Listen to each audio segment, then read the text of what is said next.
Episode 1 की starting होती है और हमें एक पार्टी का सीन दिखाया जाता है जहां पर हम हमारे मेन कैरेक्टर को देखते हैं जिसका नाम है बैक्सियन। और ये काफ़ी ज़्यादा हैंडसम होता है। वो जैसे ही उस पार्टी में जाता है तो सारे ही लोग उसे काफ़ी ज़्यादा घूरते हैं क्योंकि वो बहुत ज़्यादा ही हैंडसम होता है। तभी पीछे से हमारी फीमेल कैरेक्टर की एंट्री होती है होंग हेचू, जिसे देखकर बैक्सियन कहता है तुम्हें नर्वस होने की कोई ज़रूरत नहीं है, यहाँ सारे लोग मुझे देख रहे हैं ना कि तुम्हें। नेक्स्ट सीन में हम होंग हेचू को देखते हैं जो साइन लैंग्वेज में एक रिपोर्टर को सारी स्टोरी बता रही होती है। वो बात नहीं कर सकती।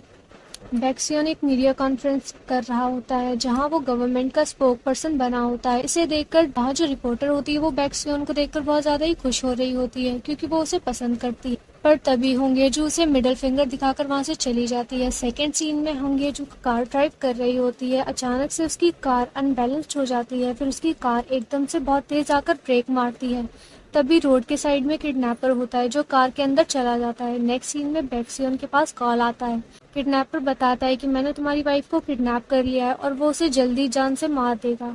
बैक्सियन को किडनैपर पर यकीन नहीं होता। फिर वो अपनी ग्रैंड मदर को कॉल करता है और उनसे होंगेजू के बारे में पूछता है। ग्रैंड मदर कहती है कि मैं उसको कब का घर छोड़ आई। तभी किडनैपर का कॉल आता है और कहता है कि अब जब तुम्हारे पास तुम्हारी वाइफ की डेड बॉडी होगी तभी कॉल करना। बैक्सियन कहता है कि तुम्हें जो भी उसके साथ करना है वो करो। इसे सुन के होंगेजू को बहुत ही ज्यादा बुरा लगता है। वो कार की स्पीड को और तेज कर देती है जिससे कार का एक्सीडेंट हो जाता है। तभी वो कार से निकलकर घर आ जाती है।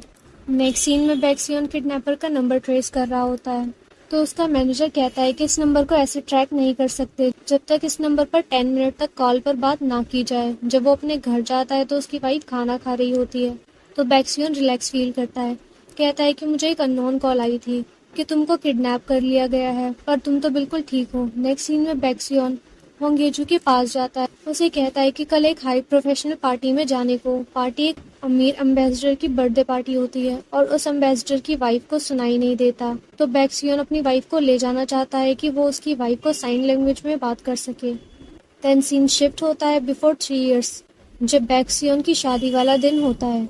तब होंगेजू शादी वाली ड्रेस में बैठी होती है। बैक्सियन डॉक्यूमेंट्स पेपर दिखाता है कि तुम हमारी शादी के बारे में किसी को कुछ नहीं बता सकती और ना हमारे बीच कोई प्यार कोई इमोशन नहीं होगा।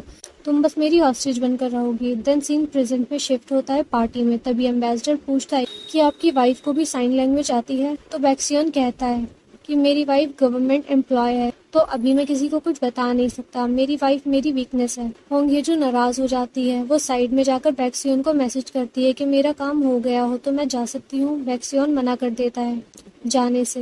होंगेजू और बैक्सियन जब पार्टी में होते हैं तो होंगेजू साइन लैंग्वेज में गुस्से में कहती है कि मैं जब तुम्हारी वीकनेस हूँ तो तुम कल कहाँ थे। वो किडनैपर बस मारने ही वाला था मुझे। फिर होंगेजू वहाँ से चली जाती है। देन किडनैपर का कॉल आता है। वो कहता है कि तुम्हारी वाइफ तुम्हारी साइड में नहीं है, वो मेरे पास है। जब बैक्सियन देखता है तो वो नहीं होती। किडनैपर पार्टी की एक एक डिटेल्स बताने लगता है बैक्सियन को। बैक्सियन सोचता है कि किडनैपर जरूर पार्टी में ही होगा। तभी वो देखता है कि सेकंड फ्लोर पर कोई कॉल पर बात कर रहा है। बैक्सियन उसे चेस करता है। तभी वो टॉयलेट में वो दूसरा आदमी किसी गर्ल के साथ बात कर रहा होता है।